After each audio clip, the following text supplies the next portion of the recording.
Bueno, mientras se va cargando la primera presentación, voy a intentar recuperar un poco el tiempo que hemos perdido. Les doy de nuevo la bienvenida a esta jornada, a esta sesión sobre geotermia de alta entalpía en España, que organiza el Ilustre Colegio Oficial de Geólogos.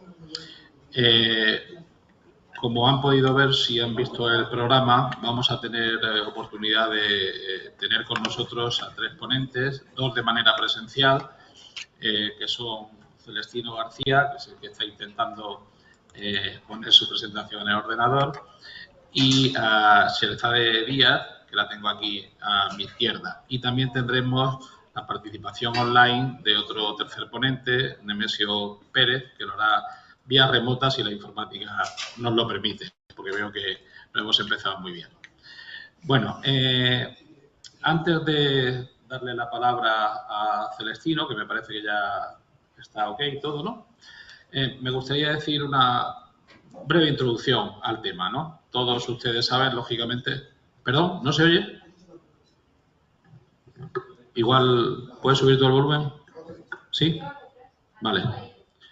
Decía que la energía geotérmica es la energía almacenada en el subsuelo, la energía calorífica que contiene y almacena el subsuelo. Realmente es una energía muy interesante, dado que es renovable, en primer lugar. Funciona las 24 horas del día, o sea, no depende de la climatología o la oferta o la demanda. Y además es gestionable. Esas 3 características la hacen realmente muy interesante. Puede aprovecharse tanto para producir calor directamente como para generar energía eléctrica. O sea, tiene dos usos, uno directo y otro indirecto.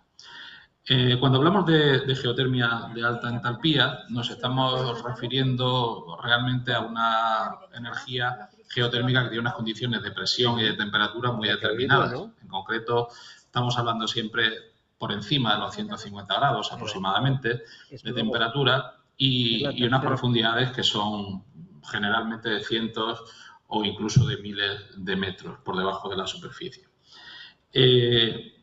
También hay que diferenciar la posibilidad de explotar, de usar esa energía, bien porque exista un fluido caliente en el subsuelo y directamente se pueda utilizar ese fluido para extraer el calor y generar la energía eléctrica o calefactar las instalaciones que sean, o bien puede ser que no tengamos ese fluido y que tengamos realmente un yacimiento de energía geotérmica de roca seca, ¿no? Pero en este caso también se puede utilizar mediante técnicas de geotermia estimulada el calor de su suelo. O sea que tanto si hay fluido como si no lo hay, es posible aprovechar ese calor. ¿Qué ocurre en España?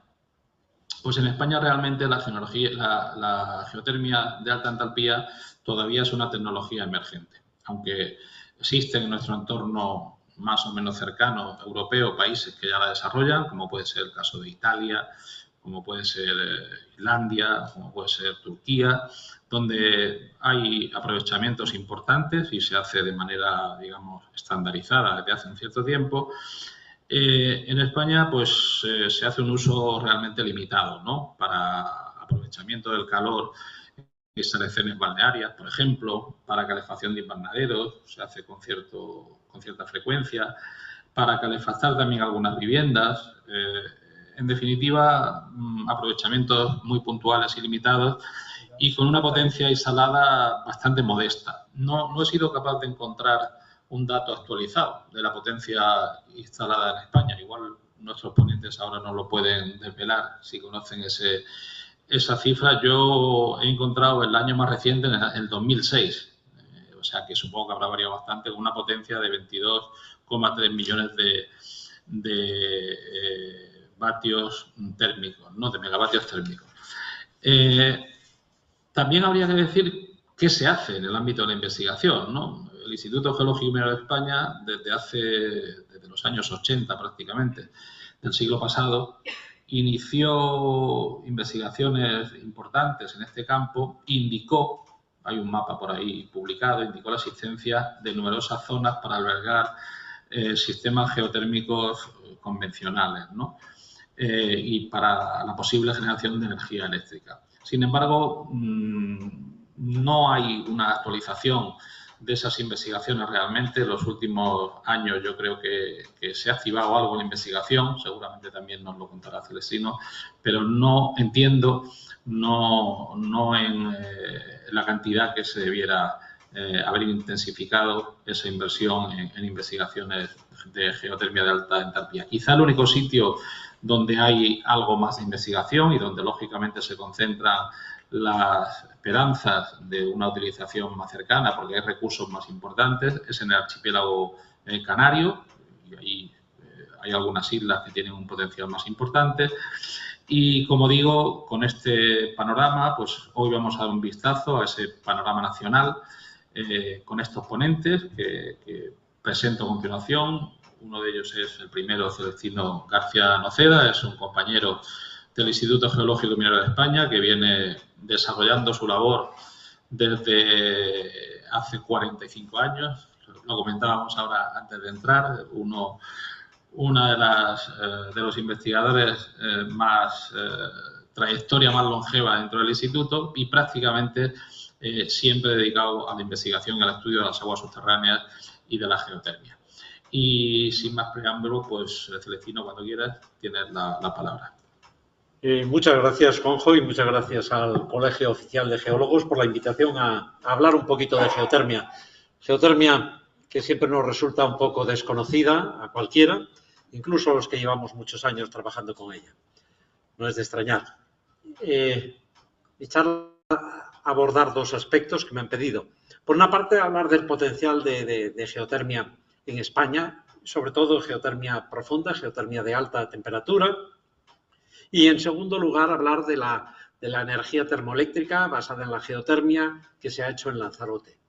En este segundo tema, probablemente porque, digamos, los ponentes que podían venir de la Universidad Pública de Navarra pues tenían dificultades para acudir en esta fecha y voy a hacer yo un poco el papel que ellos podrían desarrollar bastante mejor.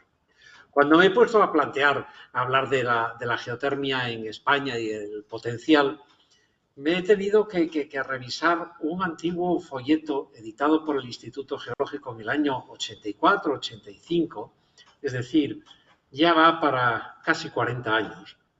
Y en él se señalan precisamente por qué España tiene un elevado potencial geotérmico.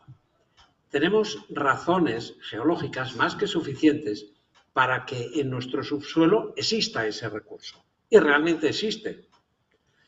Estamos en el límite de las placas europea, asiática. Tenemos una geología compleja con actividad geológica reciente en tiempos geológicos, lógicamente. Tenemos un flujo de calor importante y, sobre todo, en algunas zonas. Tenemos una sismicidad. O sea, hay todos los elementos que podríamos considerar favorables para que existiese esa geotermia. Y ya justo en ese año, el entonces director del instituto escribe en la presentación de este folleto que en nuestro país, pese a su favorable contexto geotérmico, resulta exótico aún hoy en día. Y parece que después de 40 años seguimos exactamente igual. No continúo con el texto. Es evidente. No hemos casi avanzado nada. Y no hemos avanzado nada por razones que no voy a señalar aquí, pero que, entre otras, hay decisiones políticas, esfuerzos, actuaciones que evidentemente no han ido encaminadas a potenciar la geotermia. Bien, esto es lo que tenemos. Si pensamos en el modelo clásico de la geotermia, lo que nos está hablando es de que necesitamos tres elementos fundamentales para que haya un yacimiento de alta entalpía. Necesitamos abajo un foco de calor. Un foco de calor que permita que un fluido que circula a través de unos materiales permeables se caliente. Y a través de ese calentamiento, digamos, casi se tuesta la parte superior de ese almacén y nos forma lo que sería un sello, un límite, una barrera. Estamos creando una olla a presión. Tenemos nuestro fuego abajo, nuestro calor, tenemos nuestro fluido que se va calentando y aumentando, no solamente el calor, sino la presión, porque precisamente tenemos arriba la tapa. Esa tapa, ese sello, que en los tiempos geológicos se va formando y que ese es el que evita que se nos pierda la mayor parte del fluido y que aumente la presión. Por eso nosotros tenemos que hablar de alta entalpía. La entalpía, que es un término termodinámico que normalmente no usamos. Nosotros estamos muy acostumbrados y sentimos muy bien lo que es la temperatura, el calor. Y por lo tanto muchas veces asociamos alta entalpía a alta temperatura. Pero la entalpía también incluye otros factores como puede ser la presión. Pero claro, no tenemos un entalpiómetro que nos lo esté midiendo en cada momento. Y hay algo importante en esta energía. Está disponible los 365 días al año, las 24 horas al día. Y esto es algo que frente a otras renovables tenemos que valorar de forma positiva. Además, incluso tendríamos que valorar otros efectos como la disponibilidad casi inmediata, la posibilidad de regulación, etcétera, etcétera, pero fundamentalmente que podemos disponer de ella en cualquier momento. Necesitamos un foco de calor. Eso significa que siempre tenemos que estar hablando de volcanes para que exista la geotermia. No, las condiciones geológicas sí son relacionadas con lo que es la tectónica de placas, lo que inicialmente se denominaba la deriva de los continentes, que pasó a ser, digamos, en un contexto más amplio, la tectónica de placas. Es decir, nosotros nos movemos en la parte superficial de la corteza, la corteza, digamos, terrestre. Dentro sabemos que tenemos muchísimo calor, en el interior, en el núcleo y en las capas, digamos, que lo van circundando, pero evidentemente hay algo que nos fascina y que nos condiciona la existencia de la geotermia. Y es que en el manto tenemos corrientes de convección. Esas corrientes de convección dentro de ese fluido que forma el manto hace que en algunas zonas de la corteza se nos forme nueva corteza, aparezcan nuevos elementos de corteza. Eso ocurre fundamentalmente en las dorsales oceánicas. Es decir, se está formando permanentemente y hace que se separen esas placas oceánicas que tenemos en nuestra corteza. Pero se nos están, digamos, apareciendo por ahí fluidos de alta temperatura, condiciones más que favorables, por ejemplo, para la geotermia. Pero a la vez que se forma nueva corteza, hay otras zonas donde chocan. Las placas chocan unas con otras y subducen. En esas zonas también se producen grandes temperaturas, grandes fenómenos geológicos violentos que condicionan la existencia de un flujo de calor anómalo y, por lo tanto, la producción de gran cantidad de calor. Es decir, ya empezamos a ver por dónde, de qué viene la geotermia. Es decir, está relacionada con ese movimiento de las placas tectónicas que nosotros tenemos en toda la corteza y en esas zonas donde precisamente se forman esas grandes suturas, en general en el océano, en mitad del océano, o esas zonas donde chocan las placas, se nos produce esa gran cantidad de calor y cuando se encuentra con un acuífero, realmente lo calienta con los tiempos geológicos y permite que exista un yacimiento de geotermia de alta temperatura. La geotermia clásica, evidentemente, habla de zonas volcánicas activas, pero activas en el término geológico. No se trata de ir a La Palma porque ahora mismo haya habido un volcán, porque ahí no hay, básicamente, en principio, porque haya habido un volcán reciente, no hay una geotermia. La geotermia necesita tiempos geológicos para calentar el fluido y para calentar toda la roca que realmente lo circunda. Por eso permite que haya una explotación que sea sostenible en el tiempo. Es decir, porque todo el almacén, toda la roca está caliente y, por lo tanto, aunque extraigamos cierta cantidad de fluido, aunque luego lo reinyectemos, le hayamos extraído parte de la energía, seguimos teniendo una gran acumulación de energía. Pero también podemos hablar de áreas tectónicamente activas, esas zonas donde se produce, pues eso, la creación de nueva corteza, la subducción, etcétera, etcétera. Y también los grandes almacenes sedimentarios, es decir, en zonas tranquilas, Podemos tener, como ocurre aquí en el norte, en la zona norte de Madrid, a 2.000 metros tenemos unos almacenes a 70, 80 grados de temperatura que no producen, que no sirven para producir electricidad, no, pero sirven para calentar viviendas. Están a 2.000 metros de profundidad, no es una profundidad tremenda. Bueno, pues esto lo hay en montones de zonas sedimentarias, esos grandes almacenes. Tenemos distintos tipos de geotermia y la geotermia está extendida por todo el globo, tanto para la producción de electricidad como para la producción de calor, fundamentalmente para calefacción, porque son los usos más evidentes, más directos, pero también hay un montón de usos que incluso alguno lo ha señalado ya antes Juanjo en la presentación, pero que realmente algunos nos podrían parecer pintorescos, sobre todo si pensamos en esta geotermia normalmente más de la cual hoy no tocamos, pero que incluso en nuestras carreteras se está usando para evitar, en algunos tramos de carreteras se está ya usando en España para evitar llenarnos de sal en la época invernal, para evitar los problemas de corrosión que hay en todos los elementos que soportan esas grandes carreteras. Bien. Y bien, si la geotermia está condicionada, la geotermia de alta entalpía, la geotermia para producción de electricidad, que es lo que más nos interesa en general, porque es la que podemos, digamos, darle mayor movilidad. La energía térmica es muy difícil de transportar y es carísima de transportar, pero la energía eléctrica sí se puede transportar fácilmente.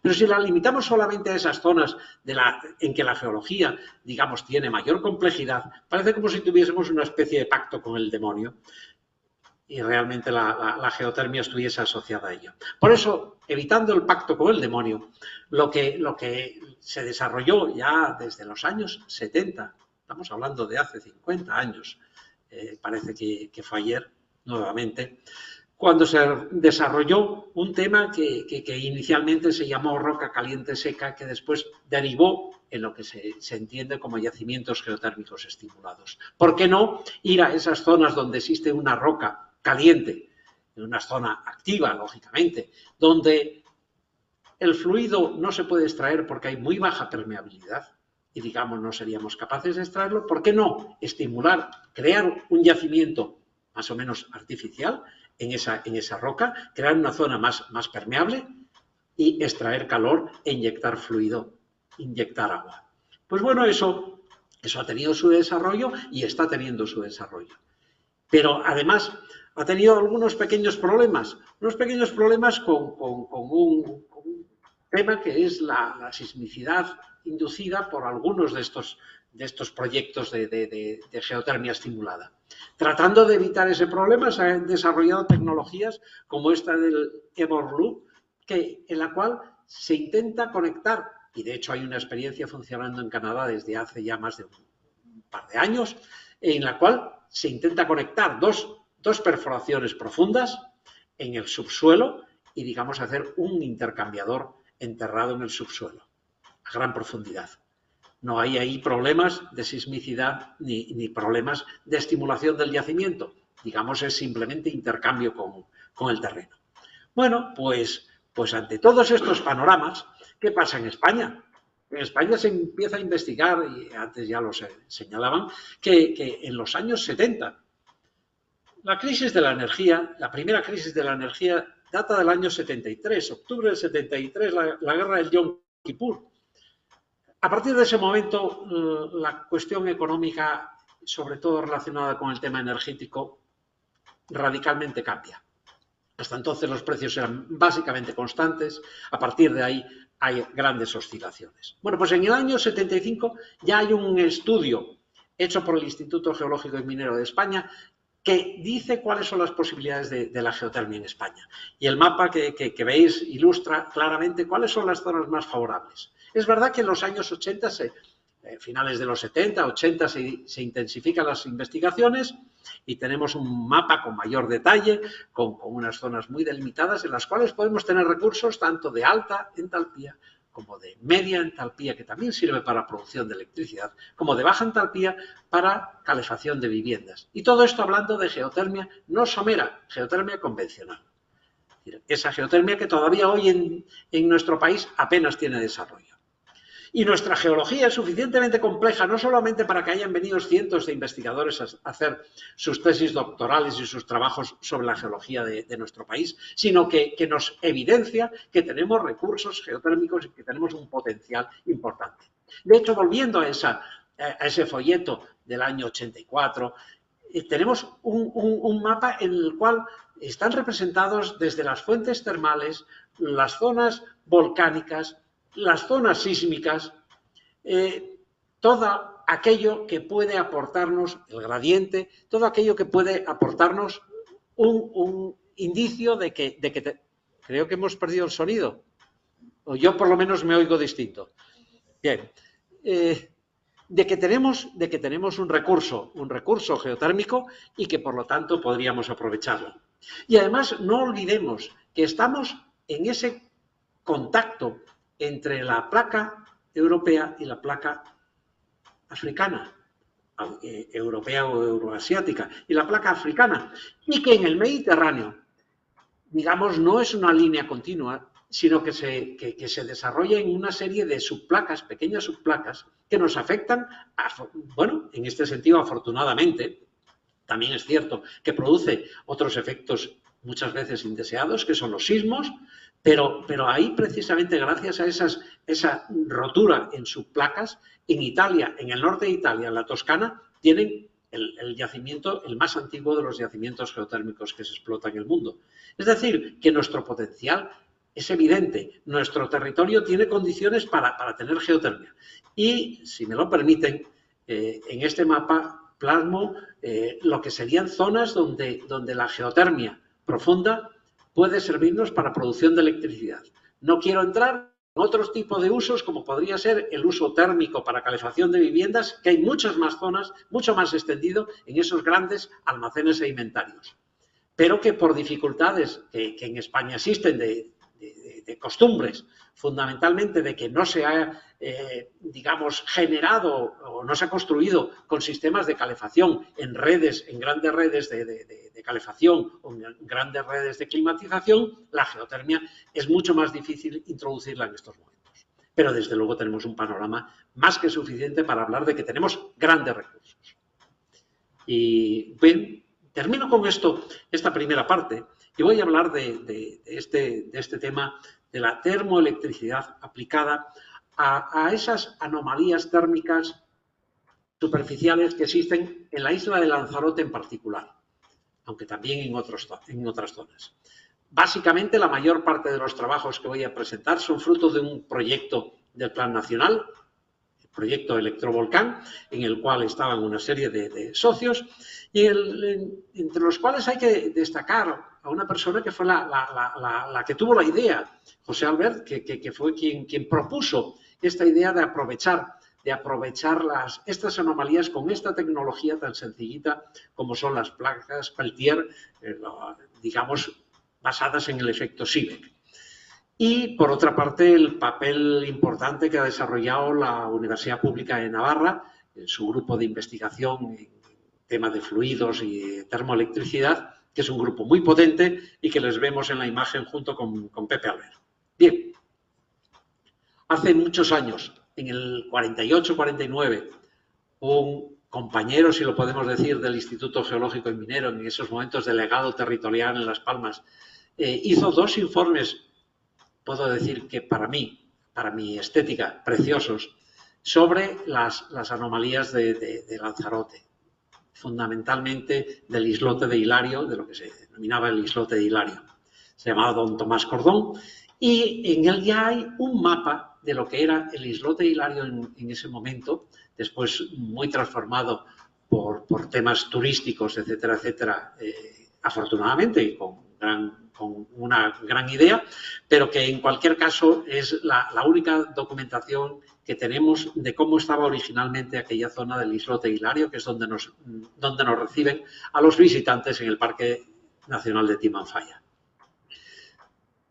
Para estudiar cómo se podía aprovechar estas anomalías que había en Lanzarote, en el Parque Nacional de Timanfaya, se desarrolló un proyecto Joule, un programa de la Unión Europea, que en los años 90 pues estuvo viendo la posibilidad de aprovecharlo de forma convencional, este flujo de calor que hay, flujo de aire muy caliente que aparece en superficie en estas zonas y que genera esos géiseres artificiales con los cuales se suele ilustrar la visita a Timanfaya.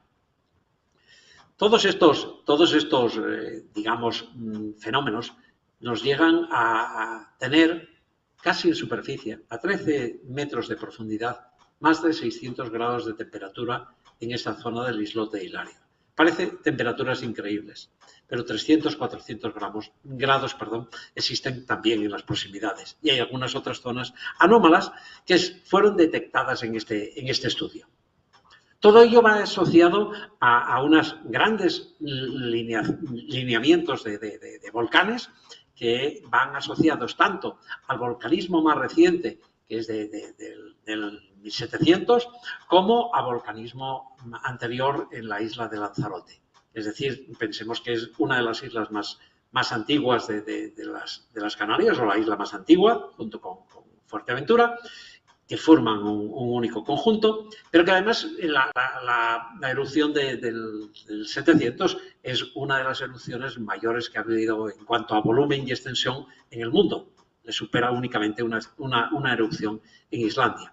Es decir, ahí se ha generado suficiente calor, hay generado un gran volumen de roca muy caliente, que hoy en día solo podemos aportar que tenemos un aire caliente que podemos tener en superficie y que eso, de alguna forma, es lo que vamos a intentar aprovechar con esas células termoeléctricas. No descartamos que haya otros posibles yacimientos en la isla de Lanzarote. No, en absoluto. Pero en cualquier caso, vamos a desarrollar esta tecnología porque, entre otras cosas, en el islote de Hilario, que hay digamos, un restaurante, algunas tiendas, etcétera, digamos, hay dos grupos generadores de electricidad, dos grupos que queman gasoil todos los días en pleno Parque Nacional.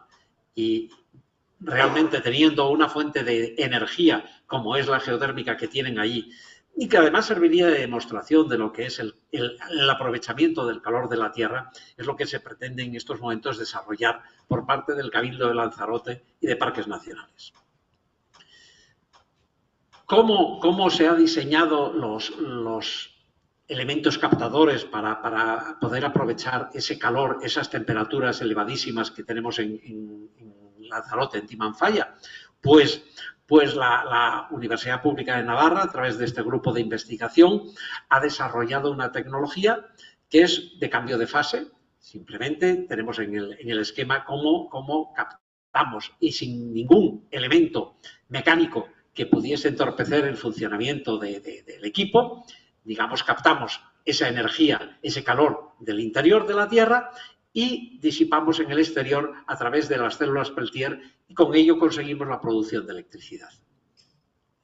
Digamos que es un dispositivo, sobre todo el sistema de transmisión patentado por la Universidad Pública de Navarra, con una patente que tienen ahí su número de patente, pero que en cualquier caso, digamos, permite una producción de electricidad simplemente por esa diferencia de temperatura entre las dos partes de la placa Peltier. Es decir, nosotros estamos muy acostumbrados a hablar de células fotoeléctricas y las entendemos perfectamente porque quien más ha jugado alguna vez con alguna de ellas o ha tenido una calculadora solar o algún elemento de este tipo, pero realmente con la termoelectricidad es muy similar. Es decir, con una diferencia de temperatura generamos electricidad.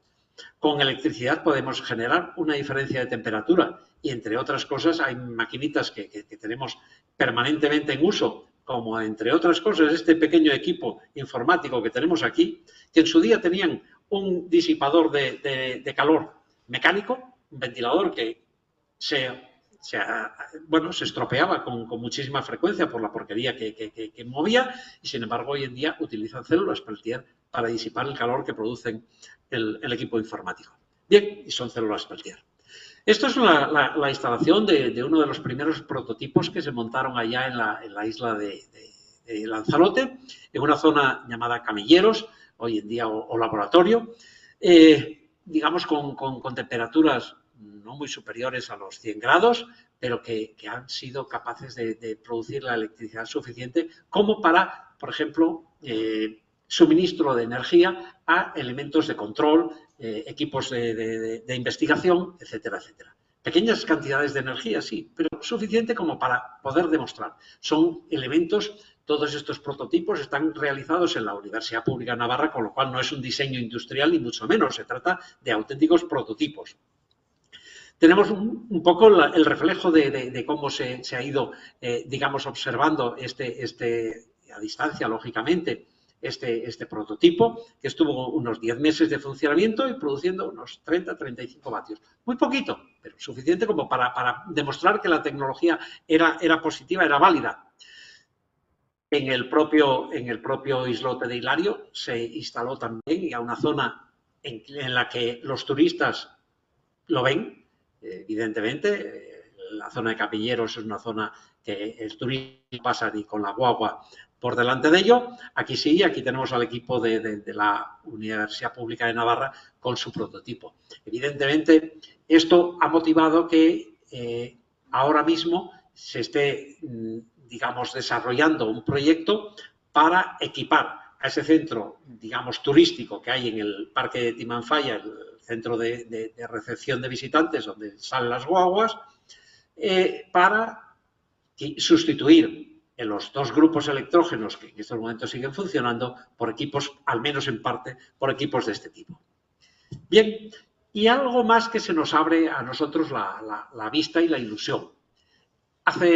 Bueno, pues allá por el año 18, cuando estábamos empezando a lanzar este proyecto al Plan Nacional, nos aparece, como por arte de magia, unas fotos de la NASA que realmente eran anómalas.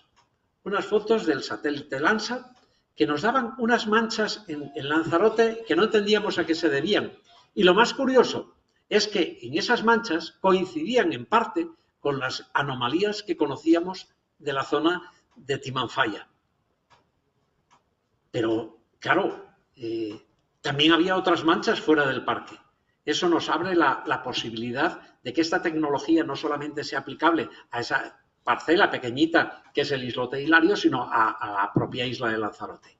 Bueno, pues por ahí hemos seguido trabajando con más imágenes de satélite, tanto los Aster como los Landsat 8, etcétera, etcétera, y todos ellos nos han dado unas líneas importantes de anomalía térmica superficial en zonas que además están cubiertas de lo que se llama allí el picón, es decir, la pilli que recubre para usos agrícolas parte de este territorio y es un gran aislante térmico, con lo cual las anomalías son más que importantes. En eso estamos trabajando, en delimitar esas anomalías, en conseguir que si realmente de estos prototipos iniciales que se han montado en el parque pasamos a unas máquinas ya de tipo semi-industrial para producir la electricidad que necesita el parque en estas instalaciones propias que tiene, dar un paso adelante y seguir investigando en el resto de la isla de Lanzarote para poder aplicar esta tecnología a toda la isla y por lo menos suministrar una parte de la energía que no es una demanda muy fuerte la que tiene la isla de Lanzarote. Y nada más, muchas gracias. Muchas gracias, Celestino. Además, te agradezco muchísimo que te hayas ajustado perfectamente a la hora. Vamos a dar comienzo rápidamente a la segunda intervención, que estará a cargo de Teresa Díaz Martos, de Geotermia. Teresa es geóloga, experta en hidrogeología y máster también en energías renovables por la Universidad de Reykjavik. Ha trabajado en distintos países, México, Islandia, España también, y nos va a hablar sobre ciclo binario e ingeniería. Así que cuando tengas lista la presentación, Teresa, adelante.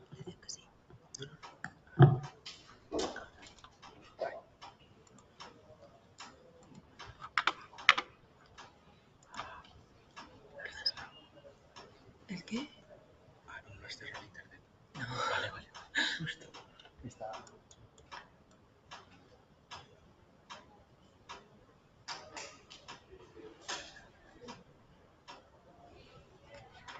¿Dónde está?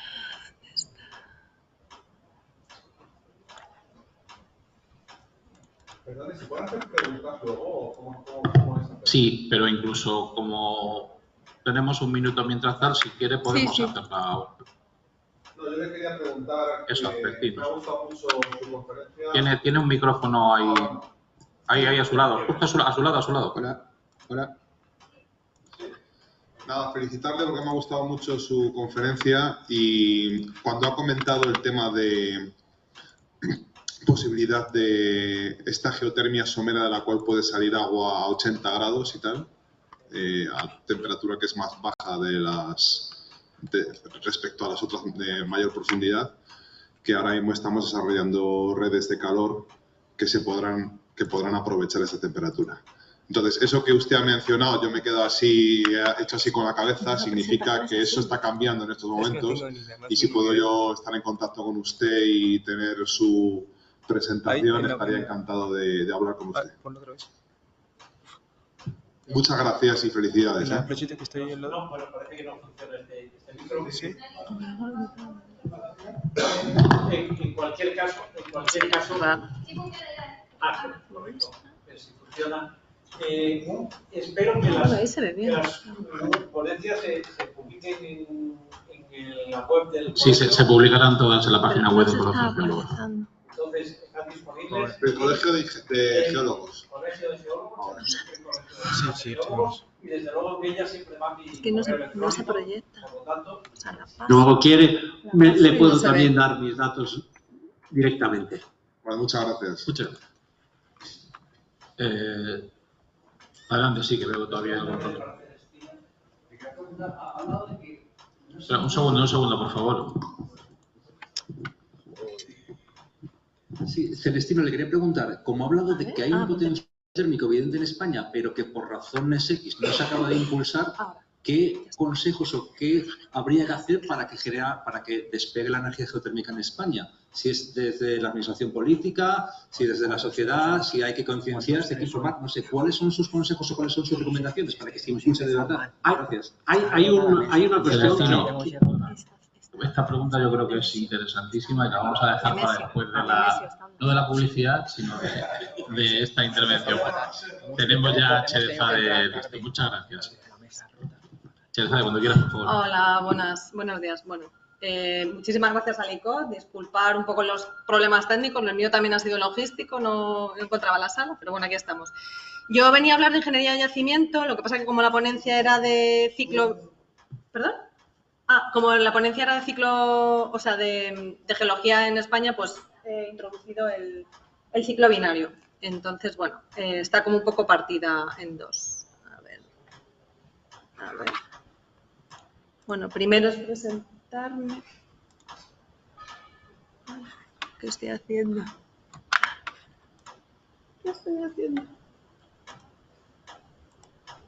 Pues ahora no sé qué he hecho.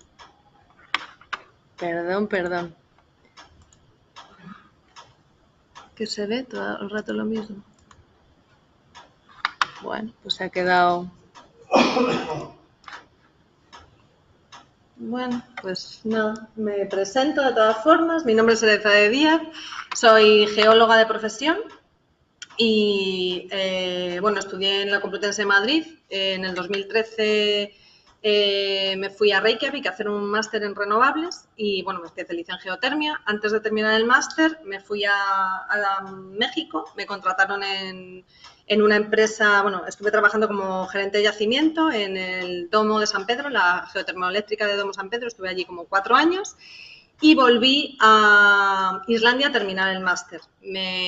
Como había hecho muchos contactos, pues yo me quería especializar en modelado numérico, entonces hice el modelado de uno de los campos mexicanos, de los humeros, y después pues me he dedicado un poco a vender mis servicios como consultoría y bueno, pues he hecho algunos trabajillos de modelado, he trabajado en asesorías para pozos de alta temperatura y también para media temperatura, usos industriales del calor. Es que claro, si no puedo verla, es un poco complicado. Pues que no me pasa la ponencia. No sé. A ver, voy a cerrarla, perdón, pero es que claro. Estoy aquí, espérate. De aquí. Es que ahora se ha quedado. Pero ni siquiera con esto. A ver. No guardar. Ahí la he cerrado. Apaga la mía porque si no a lo mejor te la está bloqueando. Quizás sea eso. Vale. No, pero está ahí, ¿eh? Es que no sé por qué se proyecta la... A Se ver, cierra esta. esta la cierro. A ver... Abre la tuya ahora. Ahora parece que sí, ¿no? Sí. Sí, ¿no? dale a lo siguiente. Sí. Vale, esta soy yo. Bueno, y no sé si he comentado, estoy en proceso de creación de una empresa, se llama ES Geotermia, para darle un poquito de publicidad. Bueno, pues el potencial geotérmico. Quiero hablar un poco del potencial geotérmico en general. Hemos hablado que... Bueno, aquí hay un gráfico que explica muy bien dónde está, bueno, las renovables, un 10,8 a nivel mundial, bueno, pero cuando desgranamos un poco esas renovables vemos que es que la geotermia ni aparece. O sea, es totalmente anecdótico a nivel mundial. Bueno, para nosotros nos suena mucho, pero es así. Ya ha hablado Celestino un poco de que, bueno, la geotermia de alta al uso, como se ha estado haciendo hasta ahora, pues está muy ligada a la tectónica, al famoso Ring of Fire. Son los países productores de electricidad de alta temperatura o entalpía, pues están más o menos en esas zonas, ¿no? México, Estados Unidos, Indonesia, Filipinas, pues bueno, ¿por qué, no? Vengo a explicar un poquito, bueno, aquí un poco donde estábamos en geotermia en el 2015, 13.3 gigawatts instalados, produciendo, había previsiones de llegar a 18.3, bueno, y en construcción estaban 14.8. Estos datos habría que revisarlo, pero aún así sigue siendo muy anecdótico. Entonces, bueno, ¿cuál es el panorama para España, ¿no? Si solamente tenemos alta temperatura en Canarias, ¿qué va a pasar? Bueno, pues yo quiero hablar un poco de los recursos hidrotermales más profundos y de alta temperatura. Este es un mapa que ha puesto ya Celestino, en el que se intuye que no solamente son las Canarias, sino que hay potencial geotérmico, pero no de alta, sino de media temperatura. Entonces, quiero hablaros un poco de las tipologías de tecnología, cómo podemos producir electricidad con ese tipo de yacimientos y con los normales, ¿no? Los yacimientos al uso, como hemos hablado, serían las plantas tipo flash, necesitan un fluido de más de 180 grados. Hay diferentes modalidades de contrapresión, de condensación, single, double, tampoco me voy a meter mucho. El esquema básico es, yo tengo un pozo de producción perforado que llega a mi yacimiento, etcétera, y extrae un fluido, normalmente es un fluido bifásico, ¿vale? O sea, yacimientos de vapor seco hay muy pocos en el mundo. Entonces lo paso por un separador ciclónico que separa el vapor, que pasa a moverlos a la vez de una turbina y que genera electricidad en el generador. Ese vapor exhausto ya se condensa y por el otro lado, dentro del separador tendríamos la salmuera, ¿vale? O sea, tendríamos del pozo sale vapor por un lado y salmuera. Pues la salmuera se mete al pozo reinyector junto con el condensado de vapor, ¿vale? Estas son las típicas al uso. Yo trabajé en una de estas. La diferencia entre contrapresión, las primeras eran de contrapresión, luego se mejoró la tecnología haciendo un vacío en la turbina, de manera que al hacer un vacío gira más rápido y produce más electricidad, ¿vale? Entonces se necesita menos vapor para producir la misma electricidad. Single flash, esta es una planta de single flash, de un solo flasheado, ¿no? Este es el... ¿Me voy a acercar? No, porque no se me oye. Bueno, aquí con el ratón. Tengo mi pozo de producción, como hemos dicho, separador ciclónico. Aquí tengo... Ah, no se ve bueno, pero sí se me entiende. Ah, ¿tiene puntero? Ah, vale.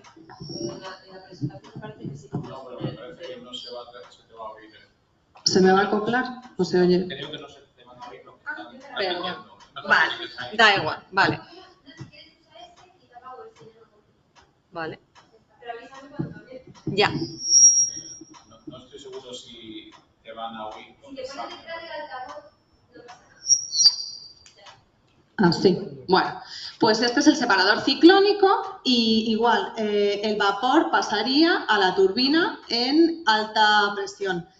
La salmuera va al pozo reinyección y, como hemos dicho antes, la condensación del vapor ya exhausto pasa a la torre de enfriamiento y reinyectamos en el pozo.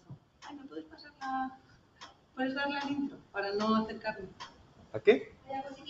Ah, sí. Bueno, ya puedo. Vaya, yo estoy aquí. No, tranquilo. Sí, dale al intro. Vale. La de doble flash es, bueno, tenemos lo mismo, el pozo, el separador, el vapor pasa a la turbina en alta presión y la salmuera le hago un flasheado, o sea, le bajo la presión y tengo otro vapor de menos presión que también lo meto en la turbina.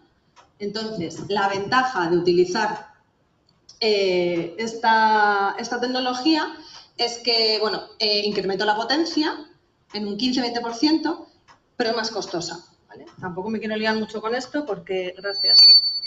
¿Me lo puedes apagar? Ahora cambiarme. Vale, entonces, bueno. De single flash, que son las típicas que hemos usado, tenemos unas 160 unidades en 18 países, ¿vale? Es el 30% de las centrales geotérmicas y generan el 40% de la potencia generada eléctrica en el mundo, ¿vale? ¿Por qué os cuento esto? Porque vamos a hablar de las de tipo binario. Las de tipo binario generan electricidad con recursos de entre 90 y 180 grados. Es decir, no hace falta tener vapor. Yo tengo un pozo, si veis pone PV, que es un pozo de agua. Después hay el SR es un sand remover, es un filtro para que, pues como estoy bombeando agua, tiene una P que es una pump, le bombeo agua y esto pues tiene alta temperatura. Vale, ese es un ciclo. Hay un ciclo cerrado. El ciclo cerrado es, tengo un sistema de ciclo cerrado con un fluido que tiene un punto de ebullición menor que el agua. Que, bueno, pues normalmente es el ciclopentano o el N-butano, es un fluido de origen orgánico. Entonces, ¿qué es lo que se hace? Es que me tengo que acercar porque si no, no me vais a entender. Pásamelo, por favor, y apágame esto. Ahí está. Si no me hago yo hasta un lío. Este es el ciclo cerrado, ¿vale? Donde está el N-butano y el S-pentano. Tiene un preheater, un precalentador y un evaporador. Del evaporador evaporo y tengo vapor que pasa a la turbina, condensa, torre de enfriamiento, reinyecto en el pozo de reinyección. ¿Cómo evaporo y caliento? Con el agua que yo he extraído de mi pozo, ¿vale? Pozo, bomba, como es la mayor temperatura, lo paso al evaporador, hago un intercambio de calor con la temperatura del agua un poquito más baja porque ya se ha extraído aquí, que ya he evaporado, hago el precalentamiento y lo reinyecto, ¿vale? Entonces, esta es la manera, ya, perdona, si me puedes cambiar. Esta es la manera de generar electricidad con recursos de 90 a 180 grados. ¿Qué pasa? Bueno, pues que son más o menos el mismo número de unidades, 162 en 17 países, el 32% de las centrales geotérmicas, pero solo el 4% de la potencia generada es mediante este sistema. Quiero decir, todo tiene un costo. Antes estábamos hablando de la entalpía. El agua caliente no tiene tanta potencia, tanta energía como el vapor, pero es la oportunidad que tienen los lugares que no tienen la potencia geológica para generar con tipo flash. Entonces, pros y contras. Bueno, las contras de los binarios, pues que son más costosas por kilovatio. En flash estamos entre 2.000 y 3.800 dólares el kilovatio y en binario pues puede llegar hasta 6.500. Es un circuito cerrado con un fluido diferente al agua, hemos hablado. Tiene sus características de toxicidad, inflamabilidad, problemas de transporte, medio ambiente, todo eso es un engorro, ¿no?, con el que hay que lidiar y son menos eficientes. Ya está. Los pros, pues que producen electricidad donde el flash no llega. Es decir, la península ibérica en su mayoría, pues podría producir electricidad con esta tecnología. Hibridación, pues se puede. Yo tengo una planta de tipo flash, un yacimiento al uso, por ejemplo, donde yo estaba trabajando, reinyectábamos a 80, 90 grados. Bueno, pues yo puedo utilizar ese agua, montar una de ciclo binario y aprovechar esa energía. Hay que hacer números, ¿no?, porque esto es otra planta, otros operarios, te tiene que compensar. Son mucho más modulares. Una planta geotérmica son 2 añitos de construcción, son más grandes. Yo creo que lo mínimo a lo mejor te hacen una planta de 25 megas. Pero estas son más pequeñitas. Puedes pedir una de 1, de 5, de 6. Ahora las están haciendo más grandes. Puedes hacer usos en cascada. Si tú tienes un recurso de 200 grados, pues generas electricidad, dejas el agua exhausta a 180, metes otra que funcione con 180 hasta 90 y así. Y pues a veces es mejor utilizar ciclo binario. Bueno, sabemos el proyecto que está llevando SACIR, que es en Laguna Colorada, en Bolivia, y por ejemplo, el recurso pues creo que está en 200, 250 y podrían generar con electricidad, pero el yacimiento son puñeteros a veces y tienes la proporción de vapor y agua no es siempre la misma, o sea, varía en cada yacimiento.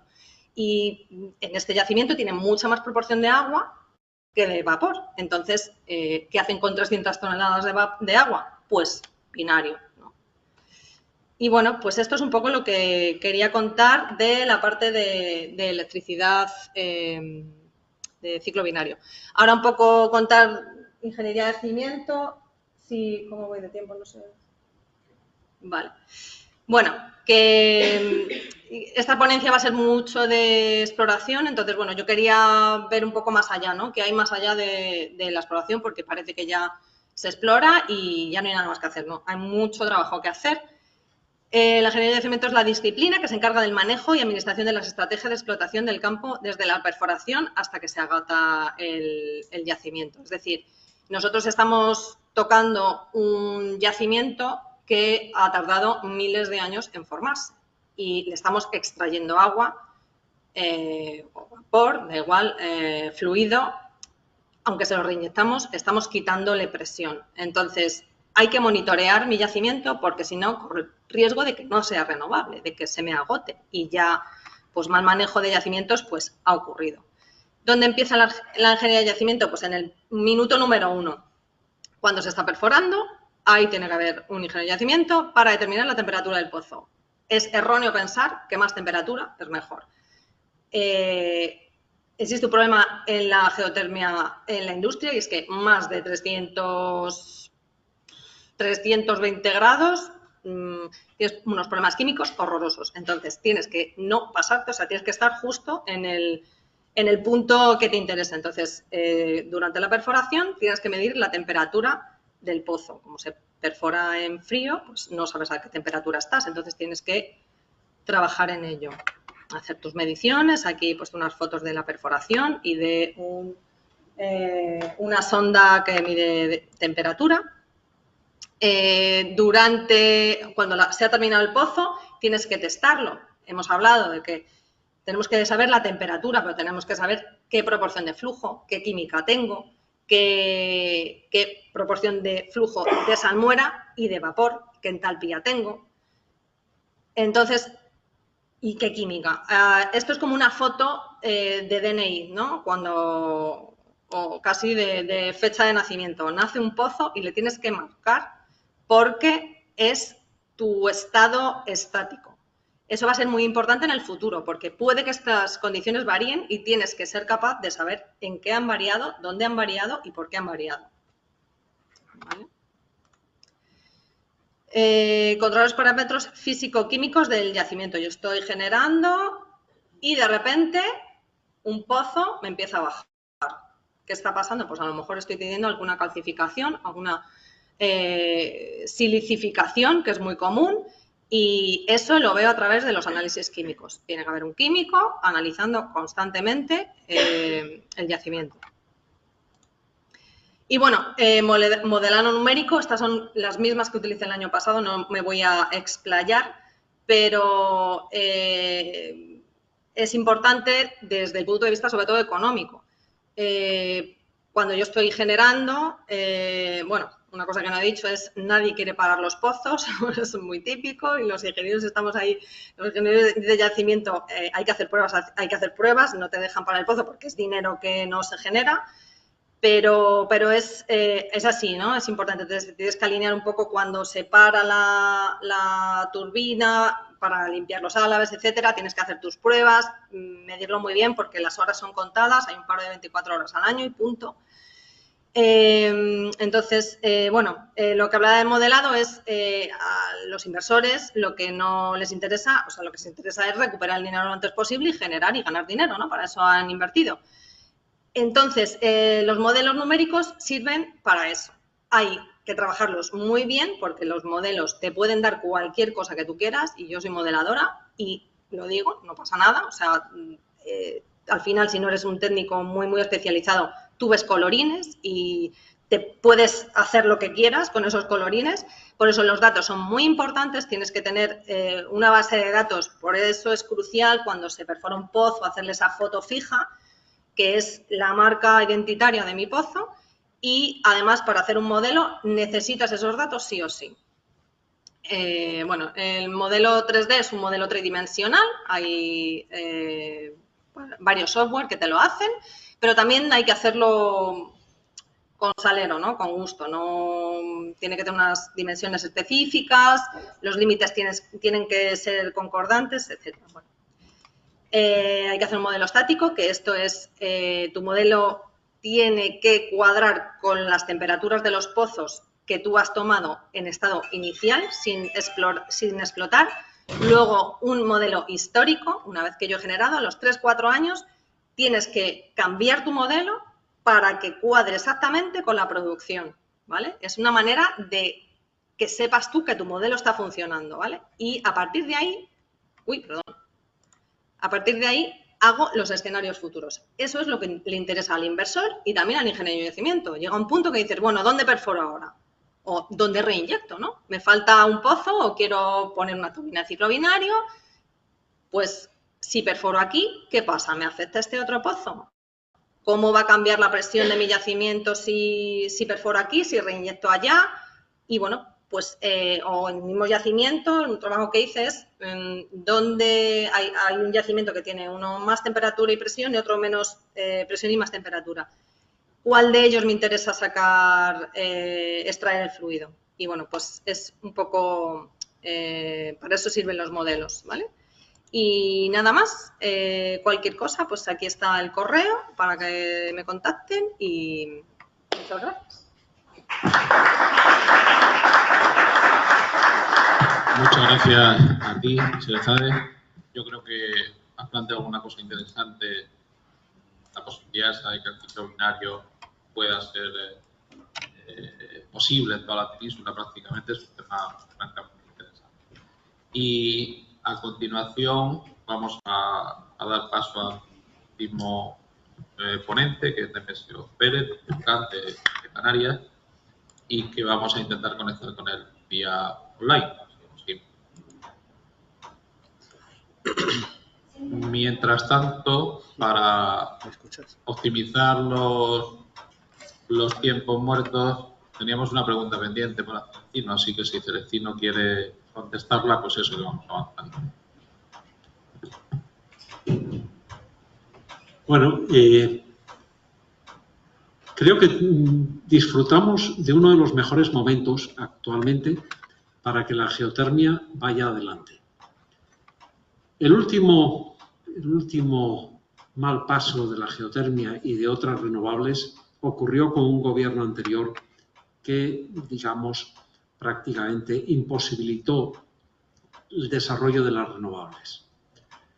y el parón de las renovables fue algo tremendo y a nosotros nos afectó de forma muy significativa porque varios proyectos de aprovechamiento de geotermia para la producción de electricidad, incluso en la península, paralizaron completamente sus actividades a causa de ese parón.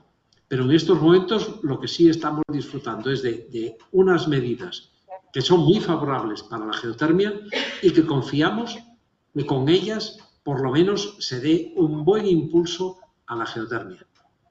Soy optimista y llevo muchos años en esto y he visto muchos vaivenes.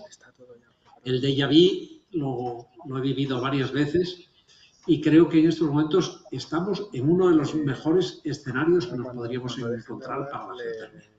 No sé si esto responde a tu pregunta, pero creo que es buen momento. Es cierto que antes planteé que, por ejemplo, para los temas de calefacción de redes, pues es difícil en España, pero me alegro que haya en estos momentos alguna iniciativa en este sentido. Nos cuesta mucho a los españoles entender que el ahorro energético tenemos que hacerlo entre todos. Seguimos pensando que es mejor que el vecino encienda su calefacción y de paso nos caliente un poco nuestra vivienda, cuando realmente lo que realmente es eficaz y eficiente es que todo el edificio esté calentado por una red común y con eso se ahorra mucha energía. Es que yo vengo de una empresa que se llama IR Redes de Calor, con otra vez. Sí, hola, ¿se me oye bien? Yo vengo de una empresa que se llama IR Redes de Calor, Recursos de la Biomasa, y en estos momentos estamos planteando la geotermia en algunos proyectos. El problema que tenemos es que era una pregunta que quería hacer también, es que, si no he entendido mal, estos reservorios de roca caliente, estas zonas geológicas en las cuales el subsuelo está a alta temperatura, no necesariamente está al lado de una ciudad. Quiero decir, el problema para nosotros es que lo que nos interesa es que la extracción de calor esté cercana a una ciudad, por ejemplo, imagínate Guadalajara. Que he visto ahí en el mapa que parece que la provincia de Guadalajara, Castilla-La Mancha, tiene una zona ahí que ustedes han señalado como zona de alto aprovechamiento geotérmico. Entonces, si una capital está cercana a este yacimiento, a este reservorio, pues nosotros nos conviene eso a nivel de nuestra empresa, porque cuanto más cerca esté de la capital, más fácilmente podemos transportar ese calor con un tipo de tuberías que se llaman tuberías preaisladas, con un aislamiento bastante gordo y además van enterradas en zanjas y son las redes de calor. Esta empresa pues lleva 10 años, o sea que es un campo que estamos verdaderamente ahora explorando e iniciándolo en nuestro país. Por eso quería decírselo antes. Y luego, otra pregunta que tengo para usted, Serechade, es si es posible saber la temperatura última a la que el agua que llaman exhausta, a qué temperatura la reinyectan al pozo. Depende de qué temperaturas traigan, vaya. Pero estamos hablando del orden de, si no he entendido mal, 100 y pico grados, ¿no? 180 o ¿En ciclo binario? Sí. Claro, tú en ciclo binario puedes extraer, depende de qué yacimiento tengas. Pero vamos a poner que estamos en España y tienes un yacimiento de, yo qué sé, de 90 grados, ¿te refieres? Y lo reinyectas, o sea, ¿cuánto es el delta P, ¿no? ¿Cuánto calor le quitas, ¿no?, al yacimiento? Sí, es que yo lo estoy imaginando porque nosotros a la ciudad tenemos que enviar el agua entre 85 y 95 grados. Por eso lo pregunto, porque a lo mejor se podría intercambiar aún más, o sea, hacer más exhausta aún esa agua, quitándole más calor todavía, porque para nosotros necesitamos calentar el agua de 65 que viene de la ciudad, elevarla a 90 grados, entre 85 y 95 grados. Ajá. Y a lo mejor ya ahí ese intercambio se puede hacer. O sea, no sé si me he explicado bien. Yo creo, yo te entiendo, si tú extraes, o sea, tú tienes, ¿por qué tienes agua de 65? Porque las presas 65 Porque grados. viene de la ciudad a 65 grados. ¿Viene de la ciudad a 65 grados? El retorno de la red de calefacción. Es una red de calor urbana. Vale, Son vale, redes vale. de calor urbanas. Y entonces el agua que viene de las calefacciones de las viviendas suele venir a 65 grados y hay que elevar esa temperatura de esa corriente hasta 90 o 95 incluso, y para reenviarla de nuevo a la ciudad. Entonces, ahí hay un intercambio de calor que yo creo que se puede hacer con la instalación que he explicado. Lo que pasa que es que esta instalación lo que hace, o sea, la de ciclo binario lo hace al revés, tú te bajaría la temperatura. O sea, tú necesitas 90 grados para generar electricidad y te baja a lo mejor... Vale, entonces no se puede, vale. Claro. Era por... Gracias. ¿Me oye? Vamos a dar lugar a la intervención última vía remota. Oye, ¿me oye? Sí, yo oigo. Hola, vamos. Sí, yo oigo y quien me está hablando, yo le oigo. Nemesio, se te escucha perfectamente ahora. Ah, gracias, Celestino. Te reconozco la voz, no te veo, pero te reconozco la voz.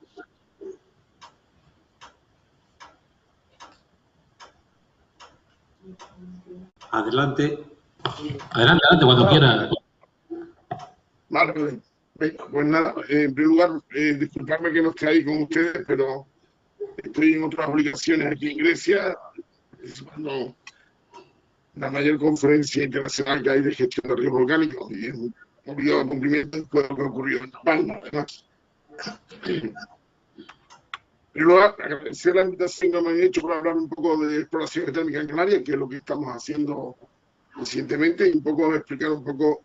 Estoy seguro que Celestino ha hecho una introducción de la geotérmica bastante interesante y yo no me voy a meter en ese asunto, sino a dar unas cuantas pinceladas un poco filosóficas, un poco de ver la exploración geotérmica como es y qué es lo que los resultados que estamos obteniendo en Canarias. Bueno, ustedes saben que la naturaleza de los recursos geotermales es el calor que hay natural de la Tierra. Este calor se debe a la desintegración de material reactivo y sacar de la superficie, o sea, la corteza, el proceso de convección, advección. Ya saben que el gradiente geotérmico es normalmente 30 grados, pero hay lugares que llegan a 200. Y si jugamos con números, pues la cantidad de calor almacenada en la corteza terrestre es del orden de 5,4 millones de exajulios, millones americanos, y en la actualidad el uso de la energía en el mundo es de 400 exajulios. Con lo cual, oyendo a Celestino diciendo que estamos en un momento oportuno, bueno, simplemente lanzar mensajes interesantes como que el recurso energético y la geotermia es enorme. Yo no sé si están viendo toda la pantalla porque veo aquí en mi ordenador unos cuadros. O sea que si no están viendo toda el PowerPoint, pues lo siento mucho, no sé qué es lo que hay. Indudablemente la geotermia dentro de las energías renovables, en este informe del año 2000, pero que no creo que haya variado mucho, el potencial global es mucho mayor que otras fuentes de energía renovables. Y la pregunta es cómo podemos extraer esta importante cantidad de calor, pues indudablemente fomentando la exploración y en aquellas zonas donde las condiciones de su suelo son las más apropiadas para la producción de geotermia, pues realizando sondeos en este tipo de sistemas autonómicos ante el uso de metodologías de perforación cada vez más efectivas y económicas posibles y favoreciendo el desarrollo de métodos cada vez más eficientes para fortalecer el aprovechamiento de recursos geotermales para uso directo y producción incluso de combustible. Indudablemente la índice geotérmico normal, como ya todos saben, es 30 grados por kilómetro, pero puede llegar a 200 grados por kilómetro y generalmente eso ocurre en zonas volcánicas, preferentemente.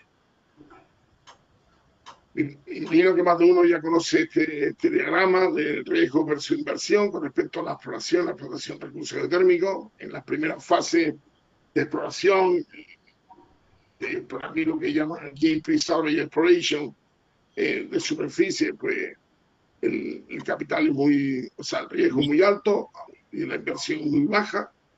Indudablemente eso continúa con los sondeos profundos.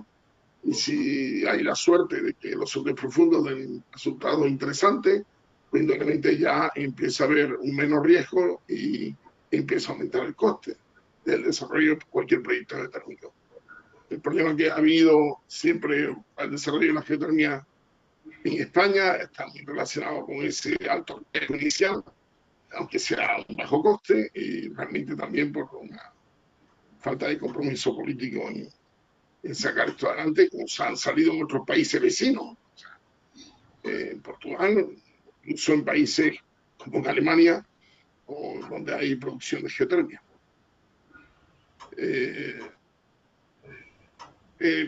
Yendo al tajo de la exploración geotérmica, todos saben que hay una parte que es la parte de exploración geotérmica en superficie, que lo componen fundamentalmente los estudios geológicos y estructurales, estudios geoquímicos y geofísicos, y después ya está la exploración geotérmica en profundidad, que es la realización de estudios profundos de gradiente de temperatura. Y todos ya sabemos que ese coste va de abajo arriba, ¿no? Y pueden ser, bueno, en algún caso de orden de magnitud, en cambio de abajo hacia arriba en esta escalera. ¿Cuál es el objetivo de la exploración geotérmica? Pues obtener la mayor cantidad de información posible sobre las propiedades del sistema geotérmico antes de perforar. La exploración de superficie exitosa va a reducir siempre el coste de las etapas posteriores del desarrollo y por lo tanto ahorrará mucho dinero al final. Y normalmente la exploración geotérmica superficial es una tarea multidisciplinar, donde se emplean métodos geológicos, geoquímicos y geofísicos. Y la estrategia de exploración va a depender de muchos factores, incluido el entorno geológico y la temperatura del sistema que se prevé tiene ese sistema geotérmico. La exploración geotérmica en superficie nos puede proporcionar información sobre la temperatura en el yacimiento geotérmico, la permeabilidad del yacimiento, la extensión del área de la anomalía térmica, la profundidad de las temperaturas del sistema, la ubicación de la zona de flujo ascendente y la composición química del fluido. Me gustaría saber si ven la última palabra, composición química del fluido o no.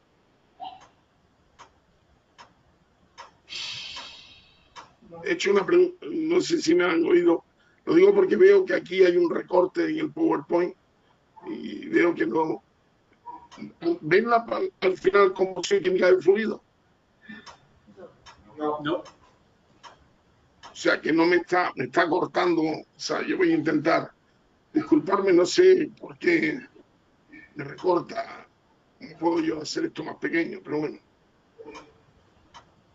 Los objetivos de los estudios geofísicos en la exploración geotérmica en superficie pues, es obtener información sobre la temperatura, permeabilidad, porosidad, estructura y tamaño del sistema geotérmico, etcétera, ¿no? Otra información que podría proporcionar. Y normalmente los parámetros fundamentales y que se obtienen, normalmente si yo mido temperatura, pues vamos a tener datos de mi temperatura, y normalmente con la resistividad, pues vamos a tener una idea de la temperatura, la porosidad, la permeabilidad, incluso de la composición química, incluso la mineralogía. Y bueno, con respecto a la método de densidad, pues vamos a tener ideas de la porosidad, y la velocidad sísmica nos va a dar también idea de la porosidad, pero también potencial espontáneo de la temperatura y la permeabilidad, y la sismicidad pues, de la temperatura, incluso la permeabilidad, incluso la estructura. Y normalmente, si nos ponemos a evaluar los diferentes métodos geofísicos de exploración geotérmica, de todos es conocido que los métodos eléctricos, o sea, sobre todo la magnetotelúrica, es la que tiene un coste de eficiencia mucho más alto. Y normalmente el Surface Thermal Mapping pues, es de medio alto, porque te están midiendo ya esa temperatura, y temperatura anómala. Después la actividad sísmica pasiva, pues también. Y después, bueno, pues hay otros como el tema del magnetismo o el tema del potencial espontáneo, que pues tiene un coste de eficiencia pues no tan interesante. Y normalmente como este es un ejemplo, es una pena porque está cortado, no sé, toda la figura, siento mucho. La resistividad del diagnóstico más resolutivo, que ayuda mucho más a entender la presencia de un sistema geotérmico, me refiero fundamentalmente al tema de la magnetotelúrica, porque nos permite realmente diferenciar los diferentes rangos de resistividad y asociarlo a distintas alteraciones típicas de sistemas termales, de mineralización, ¿no? Desde rocas no alteradas, actualmente, desde mezquitas, zeolitas o cloritas con zonas de cloritas epidotas, ¿no? Este es un ejemplo químico de de un sistema en Islandia. Nosotros estamos aplicando la tomografía del ruido sísmico dentro de la método de geofísica de exploración. ¿Qué es la tomografía de ruido sísmico? Pues es una técnica de exploración geofísica que utiliza el ruido sísmico ambiental para obtener modelos 3D de velocidad de onda. Las principales ventajas de la tomografía de ruido sísmico en comparación con otras técnicas de tomografía sísmica es que no hay ninguna limitación espacial ni temporal. Además, es mucho más barata que la tomografía de fuente activa, lo que hace que sea una buena técnica para la aplicación industrial, como es el caso de la exploración geotérmica. Esta técnica ha sido aplicada en muchos estudios de exploración geotérmica. Con esta técnica se han podido descubrir nuevos reservorios geotérmicos, anomalías de temperatura relacionadas con circulación de fluidos hidrotermales o pequeños reservorios de magma. Tenemos un modelo de 3D de velocidad de onda S de un sistema en Francia para la exploración geotérmica.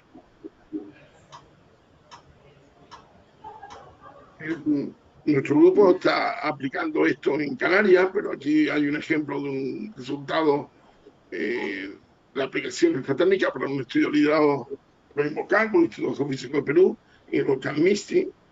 Y aquí pueden ver, por ejemplo, una anomalía relacionada con el sistema hidrotermal, el L1 y el colapso de caldera, una anomalía de fractura y fisura, que es la L2, y después el H1, H2, cuerpos intrusivos densos asociados a dique. Y nuevamente, si pasamos ya a la parte de una generalización de la geoquímica, los métodos geoquímicos lo que nos van a proporcionar, pues datos de temperatura y yacimiento, la composición química de los fluidos, la fuente de los fluidos y la identificación de zonas ascendentes activas. Siempre vamos a utilizar aquí pues, la composición química del agua, incluso la composición química del vapor de agua, pero también pues, el uso de isótopos estables para tanto en agua como en vapor, pero además la química del suelo. O sea, muchos sistemas termales emiten volátiles, ¿no? Mercurio, arsénico, una serie de volátiles que se quedan generalmente fijados en la fracción orgánica oxidosa del suelo. Y el estudio de esa soil chemistry, o sea, de esa química de volátiles en el suelo, pues puede ser una herramienta de utilidad en la exploración térmica en superficie. Simplemente la que más reciente se está aplicando desde el punto de vista de la desgasificación difusa del suelo, lo que nosotros llamamos el estudio geoquímico de las emanaciones difusas del suelo. En otras palabras, es estudiar la composición química isotópica de los gases en la atmósfera del suelo, que nos proporciona mucha información, especialmente en situaciones muy desfavorables. Los termómetros geoquímicos, pues indudablemente, como ustedes saben, las reacciones sensibles a la temperatura controlan las concentraciones y las proporciones de concentración de los componentes químicos, tanto las aguas como los gases, y esto nos permite la evaluación de las temperaturas del subsuelo en función de la composición de fluidos y gases. Los termómetros químicos suponen, no lo debemos olvidar, implícitamente que se alcanzó el equilibrio en el yacimiento geotérmico y que no se ha producido ninguna reacción durante el flujo ascendente. O sea, tenemos que hacer esa asunción para el manejo de los mismos. En los termómetros químicos hay unibrillantes, que son simples. Lo que ocurre es que son muy sensibles a cambios secundarios como dilución, pérdida de vapor y condensación, y otros que están basados más bien en ratios geoquímicos, que no son tan susceptibles a los procesos de dilución y condensación, pero las condiciones de equilibrio y velocidad son limitantes. Indudablemente, aquí en el uso de la geotermometría, lo mejor es usar tanto el geotermómetro como sea posible, siempre y cuando tengamos un análisis completo del gas y del agua, por supuesto. Porque la discrepancia entre los resultados de diferentes geotermómetros puede incluso proporcionar información importante sobre la naturaleza del sistema. Por ejemplo, la extensión e distribución de la condensación, interacciones con agua subterránea fría. Respecto a los estudios geoquímicos de la interfase suelo-aire, lo que yo llamo estudiar la composición no solo de los volátiles que se fijan en la fracción orgánica y arcillosa de los suelos, sino el de la combustión química de la atmósfera del suelo, pues es muy útil porque todos sabemos que el muestreo de agua y gases de descargas naturales son visibles. En tema de los gases son los tipos más comunes de estudio para la exploración geotérmica, ¿no? Sin embargo, cuando estas manifestaciones son pocas o no se conoce la extensión del potencial de campo geotérmico, los estudios químicos de esta interfase suelo-aire pueden ser extremadamente muy útiles. De hecho, estos estudios pueden identificar zonas permeables en un campo geotérmico y posibles zonas de flujo ascendente o de ebullición. También son muy útiles para delinear los márgenes de un sistema geotérmico, delimitarlo, y por lo tanto a menudo complementan los estudios geofísicos, particularmente cuando la interpretación de los datos geofísicos es difícil. Por ejemplo, efectos topográficos, otro tipo de efectos, vamos a decir, en el caso de la magnetotelúrica, de que no se puede hacer, no se pueden obtener datos realmente bastante fiables en zonas urbanas por ese ruido electromagnético. Presentando ya alguna información de Canarias, los datos que hemos tenido en Canarias, bueno, ya no se saben, o sea, el IME en la década de los 70, haciendo estudios basados fundamentalmente en datos geoquímicos, pues catalogó a Canarias como la única zona del territorio nacional con recursos geotérmicos de alta entropía, ¿no? Bueno, análisis posteriores lo único que vienen a hacer es confirmar, ¿no? Aquí tenemos datos de temperatura del sistema geotérmico que alimenta todo lo que es la manifestación invisible de gases en el pico del Teide, y lo que nos viene a decir que la temperatura del reservorio geotérmico pues, está entre 250 y 350 grados. Estamos hablando, o sea, se confirma lo que ya hace muchos años ya se sabía. Y sabemos además que ese sistema geotérmico que alimenta esa actividad fumarólica en el cráter, pues está con una presión de aproximadamente 42 bars. Además, disculparme, he tenido que terminar la charla y he mezclado cosas en inglés. La desgasificación que tiene lugar a través de este cono, ustedes pueden ver, no lo ven porque la verdad es que me apena mucho. No sé cómo puedo reducir el tamaño de la presentación, pero los niveles de flujo de dióxido de azufre, de dióxido de carbono, perdón, son muy altos. O sea, estamos hablando de valores que sobrepasan los 2 kilómetros por día, ¿no? Esto nos permite, por ejemplo, decir que el cono volcánico pues, emite unos 198 toneladas diarias. Si no hubiera un proceso de condensación del vapor de agua asociado al dióxido de carbono, pues estaríamos teniendo una emisión de cerca de 1.555 toneladas diarias, teniendo en cuenta cuál es la relación molar vapor de agua, dióxido de carbono en la fumarada del Teide. Y eso, en términos de energía liberada, es aproximadamente 70 megavatios. Era para dar una idea de la energía térmica liberada asociada con este proceso de desgasificación. Una de las cosas importantes, esto es un estudio que publiqué yo en el año 96, me refiero con respecto al Teide, generalmente las relaciones isotopicales y 3 y 4 en estratovolcanes de zonas de subducción pues reflejan un decrecimiento, o sea, de esta relación, cosa que eso no lo vemos en el estratovolcán Teide, ¿no?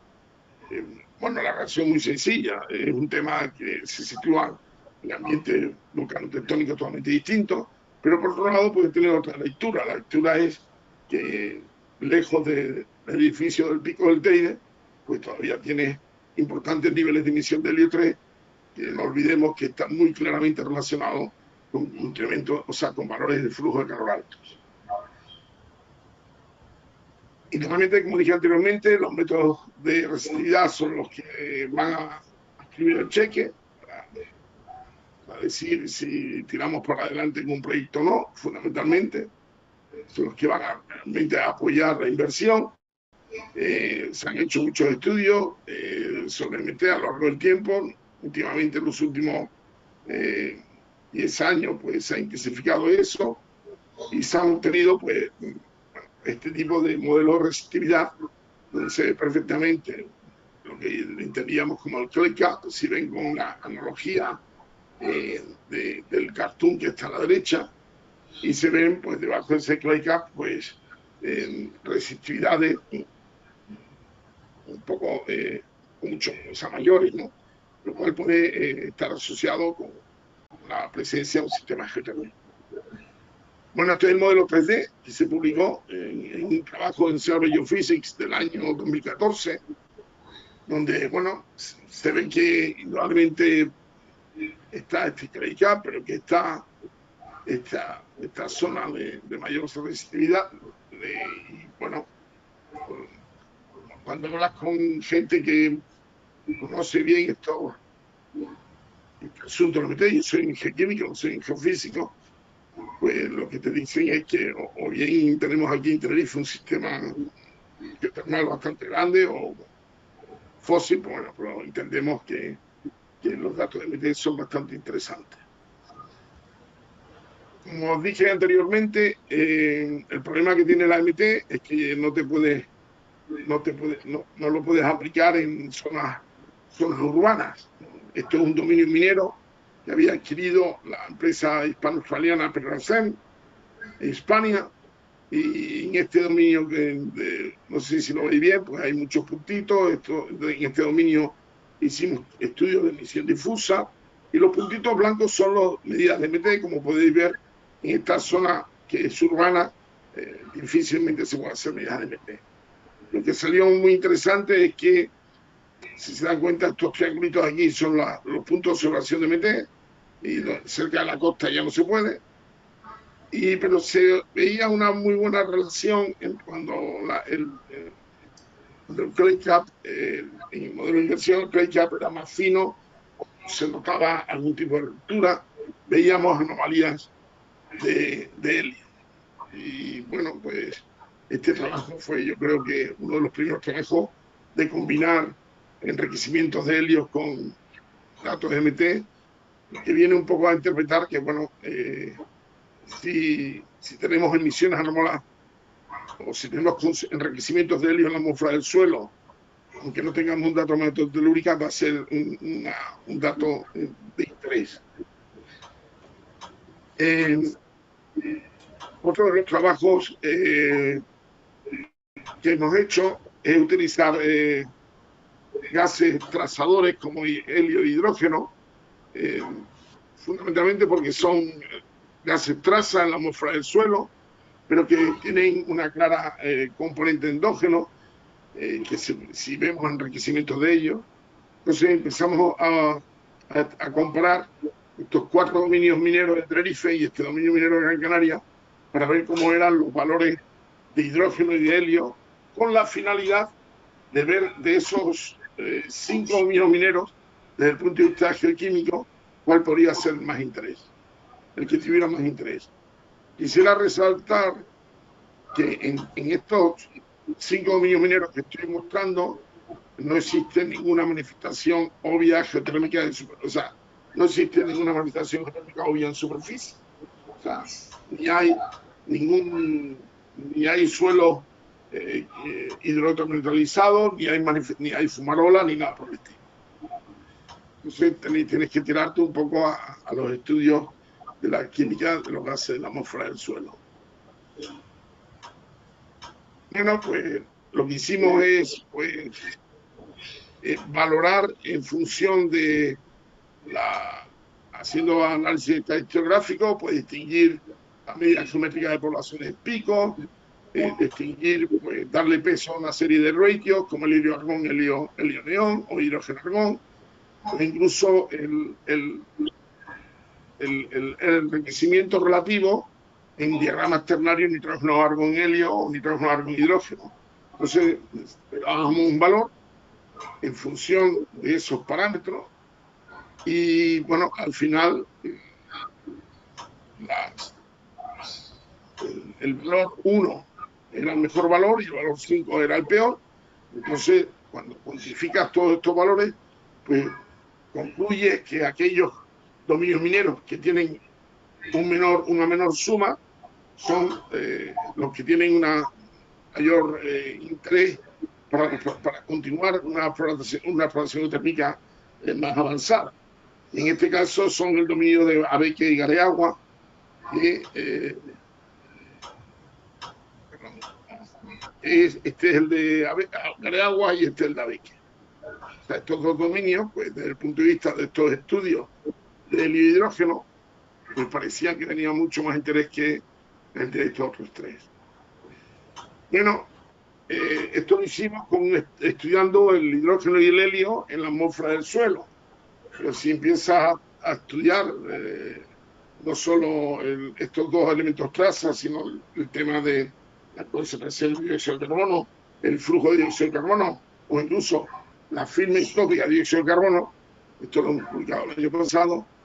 Aquí podéis ver la distribución del flujo de dióxido de carbono, o sea, no la concentración, sino la cantidad de dióxido de carbono por unidad de área o unidad de tiempo, o sea, que en este caso son gramos metros cuadrados al día, no que sean para tirar cohetes, o sea, imagínense que en el cráter T10 es del orden de kilos, aquí estamos hablando del orden de gramos, y son muchos decenas de gramos, incluso centenares de gramos, pero mucho.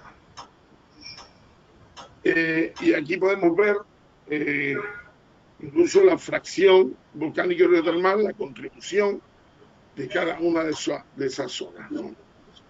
Haciendo isótopos, teniendo la concentración y haciendo un simple balance de masa, podemos distinguir que zonas tienen una mayor contribución volcánica y hidrotermal en la atmósfera del suelo.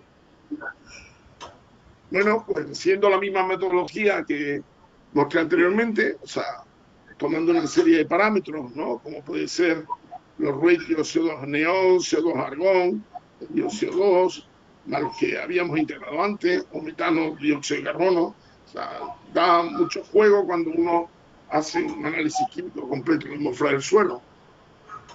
Pero al final los valores más pequeños son los que tienen una mejor perspectiva desde el punto de vista de los estudios geoquímicos de la atmósfera del suelo para continuar haciendo exploración térmica.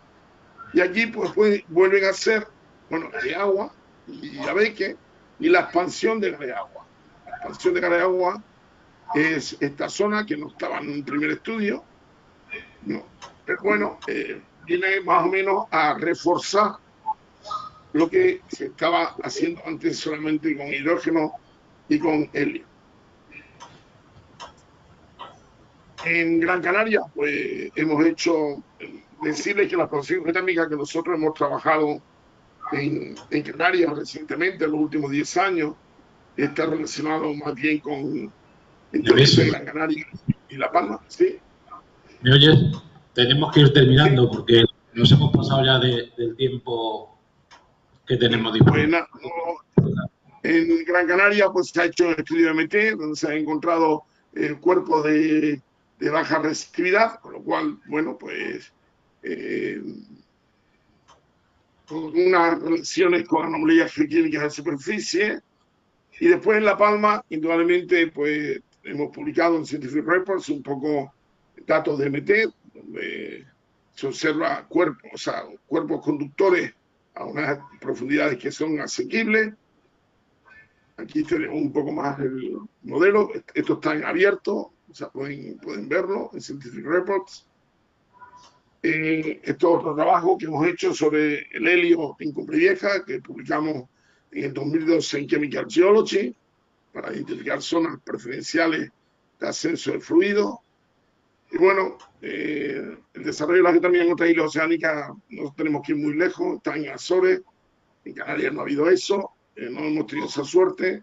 La geotermia en Azores pues representan un porcentaje importante, ya nos gustaría que este asunto fuera aquí. Bueno, todo el mundo sabe que la importancia de la geotermia es el baseline, que le da un diagrama de carga. Esto es un estudio que hizo Petracem. Yo no sé ahora mismo si alguien me puede decir cómo está el megavatio hora en Canarias o en España, Pero un estudio, bueno, indudablemente en todos los estudios pues, el papel lo aguanta todo, ¿no?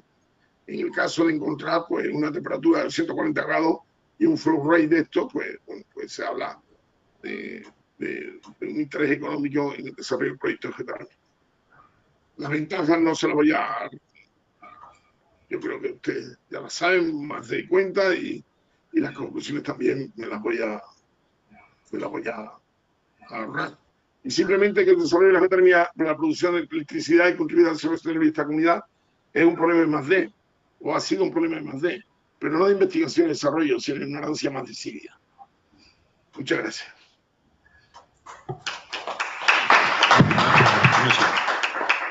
Bueno, pues tenemos unos minutos por si hay alguna pregunta, algún comentario. Hola, buenas. Hola, ¿me oís? ¿Me oís? Sí, yo sí. ¿Me oís? Oye, vamos a ver. ¿Me oís? No siguen hablando ahora. ¿Me oyes? Sí, yo le oigo a usted. Yo no sé. Oye, vamos a ver. Ya que no me oyen los demás, quisiera hacer una pregunta. Yo soy un geólogo ya jubilado, he trabajado en geotermia, soy un profano de todos estos temas y quería hacer una pregunta. Es decir, vamos a ver, habéis hablado del aprovechamiento geotérmico para electricidad, pero hay otro tema que se suscita y es el tema del agua caliente para las calderas. Es decir, yo pienso que no, desconozco el tema, pero pienso que tendrá que haber muchos problemas para el tema de la entalpía, es decir, desde el foco donde se produce hasta donde llega a las casas por el tema de las pérdidas de temperatura y presión. ¿Cómo anda ese tema? ¿Me oyes? Sí, pero es que, a ver, no sabemos quién pregunta ni a quién pregunta. Entonces, estamos un poco desubicados. Es una pregunta general, pero ¿me la habéis oído o no? Sí, la hemos oído, Mi nombre es Eusebio Nestares y estoy jubilado y he trabajado fundamentalmente en muchos temas, pero finalmente en la geotecnia. Soy un profano de estos temas y me gustaría preguntarme, ¿entiendes? Porque, no sé, a mí me parece un problema importante. Vale, decir, las pérdidas que puede haber. Contestarla desde aquí, pero por favor, para los que están online, el debate y lo vamos a ordenar desde aquí, porque si no, no hay manera de ordenarlo, los que estamos presentes y los que están entrando sin ningún tipo de filtro y de control. Así que si alguno de vosotros queréis contestar a la pregunta, Celestino, Teresa de... Lo siento, no he podido... Parece que entre que estábamos haciendo otra cosa y ha sido un poco compleja, no nos entenderá muy bien. ¿Te importa repetirla brevemente, por favor? Vamos a ver, ¿me oís ahora bien? Te oímos perfectamente, lo que hace falta es que sea breve. Bueno, vamos a ver, mira, yo soy un profano, no entiendo el tema, me ha parecido una conferencia muy buena, pero hay un tema, es decir, que parece que la geotermia que habéis explicado es para la obtención de energía eléctrica, pero siempre se ha hablado, y yo no sé cómo va el tema, del aprovechamiento para la red de calderas y de abastecimiento urbano. Entonces, yo pienso que hay un problema grande, para mi punto de vista, por la pérdida de entalpía, desde el punto donde se produce esa energía hasta donde se lleva la red de distribución. ¿Me entiendes? Tanto pérdida de temperatura y presión. ¿Cómo anda ese tema?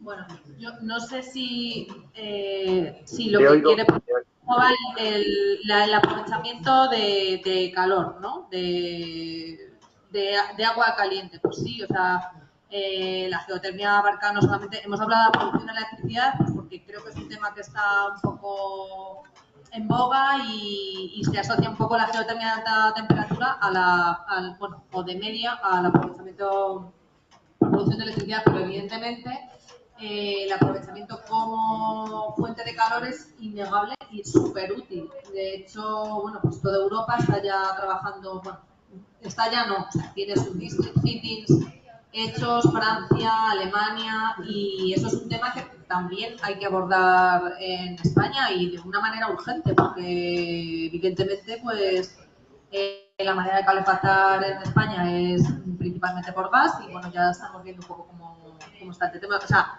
no hemos hablado de eso en esta charla, no porque la geotermia no tenga nada que decir, sino porque no nos ha dado tiempo, porque nos hemos enfocado más en la parte eléctrica simplemente. Pero bueno, es una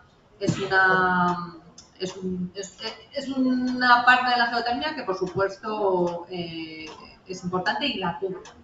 No sé si te he respondido.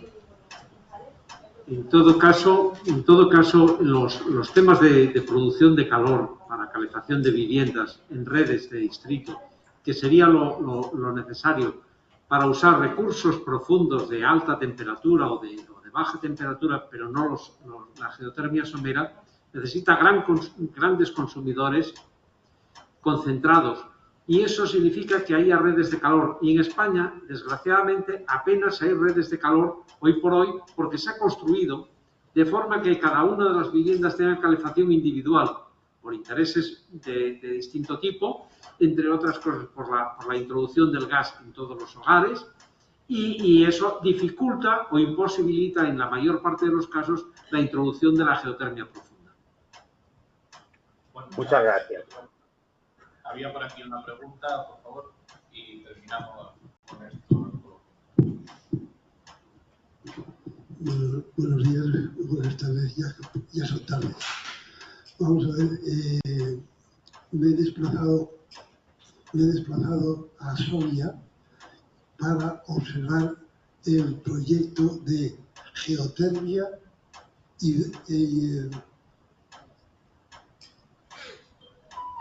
hidrógeno y fotovoltaica. ¿Qué noticias tienen al respecto de este tipo de proyectos? Ninguna noticia. Yo les aportaré todos los datos que yo tengo, pero es un momento oportuno para preguntar. Y sobre todo, hay que hacer mención aquí de años anteriores en Tres Cantos, en el arroyo de la Barbial, o de este tipo, don Antonio Mejero, para mí es un abanderado de la geotermia, porque él tiene red de calor y frío en sus instalaciones de 80 viviendas en una manzana en Tres Cantos. No cabe duda que la instalación de Arroyo Bodonal es una instalación modélica, pero se trata de geotermia somera y de un número de viviendas relativamente reducido que desde luego para la geotermia profunda, para la geotermia de mayor temperatura, no son suficientes. Cuando estamos hablando de redes de calor, estamos hablando de números de varios miles de viviendas conectadas a una única red, 3.000, 4.000 viviendas conectadas a una red. En España existen, en Madrid los hay, muy pocos, y alguno tendría opción de geotermia. Yo conozco algunos, pero en cualquier caso, no han ido por ahí los tiros porque casi toda la construcción ha sido con vistas a la calefacción individual y nosotros nos hemos adaptado a ese sistema, los españoles. Pero en cualquier caso, digamos, en Soria hay posibilidades de geotermia profunda, me consta. Si hay un proyecto interesante que merezca la pena, estaríamos ahí para poder apoyarlo y darle la información que precise. Yo le transmitiré. Es que mi empresa es de Soria y hay una red de calor montada ahí, para toda la ciudad. Y de hecho ahora la están ampliando. O sea, es que por eso quería hablar con ustedes, porque es que estamos ahora en proceso de ampliación de las redes y creando redes nuevas. Yo, de hecho, me cargo del diseño de los trazados y el dimensionamiento de las redes. Y estamos ahora en el momento justo de cambiar de las calderas de biomasa y las calderas convencionales a otras opciones, y una de ellas es la geotermia. Pues perfectamente, estaremos encantados de poder ofrecerle toda la información que disponemos. Y nuevamente le digo de entrar en contacto con ustedes y... Muchas gracias. Vamos a terminar. Agradezco mucho a los ponentes su esfuerzo por trasladar toda su experiencia a los asistentes, tanto presenciales como remotos, y solamente decir que el Colegio de Geólogos continuará impulsando ese tipo de acciones en favor de la geotermia, tanto de la de alta entalpía como la de media y baja, y decir como, digamos, como frase final, que yo creo que ha quedado claro que la energía geotérmica es un regalo de la naturaleza geológica en España que desgraciadamente estamos desaprovechando. Así que nada más, muchas gracias.